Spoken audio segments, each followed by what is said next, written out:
ফ্রান্সের এভিয়ানে G7 সম্মেলনের সাইডলাইনে প্রধানমন্ত্রী নরেন্দ্র মোদীর ভূয়সী প্রশংসা করলেন যুক্তরাষ্ট্রের প্রেসিডেন্ট ডোনাল্ড ট্রাম্প।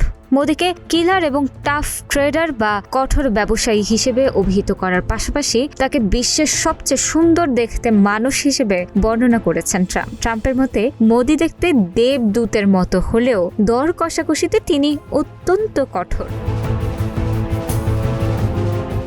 2026 সালের G7 সম্মেলনের অবসরে দ্বিপাক্ষিক বৈঠকে মিলিত হন ডোনাল্ড ট্রাম্প এবং নরেন্দ্র মোদী। বৈঠকে মোদীর ব্যক্তিত্ব নিয়ে ট্রাম্পের মন্তব্য উপস্থিত সবাইকে চমকে দেয়। ট্রাম্প বলেন, মোদী একজন অত্যন্ত কঠোর আলোচক এবং তার মধ্যে এক রহস্যময় ব্যক্তিত্ব রয়েছে।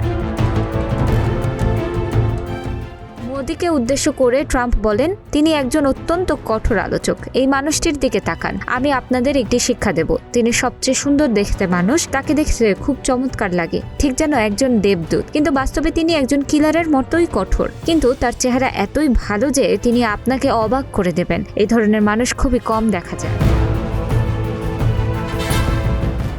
মোদীকে শান্ত অথচ কঠোর হিসেবে বর্ণনা করেন। ট্রাম্প জোর দিয়ে বলেন, যতদিন তিনি প্রেসিডেন্ট হিসেবে হোয়াইট হাউসে আছেন, ভারত সেখানে একজন অকৃত্রিম বন্ধু পাবে। ট্রাম্পের মতে বিশ্বের সব মানুষই ভারতকে ভালোবাসে এবং প্রধানমন্ত্রী নরেন্দ্র মোদীর প্রতি সকলের অগাধ শ্রদ্ধা রয়েছে। ট্রাম্প বলেন, মানুষ বলে তিনি খুব ভালো একজন মানুষ, আমি বলি তিনি অত্যন্ত কঠোর। তিনি একজন কঠোর ব্যবসায়ী এবং তিনি ভারতের মানুষকে যেমন ভালোবাসেন তেমনি ভালোবাসেন আমেরিকাকেও। আমাদের হিউস্টনে হাউডি মোদি অনুষ্ঠান ছিল, সেই স্টেডিয়াম ছিল কানায় কানায় পূর্ণ। আমরা ভবিষ্যতে আবারও ভারত সফরে যাব।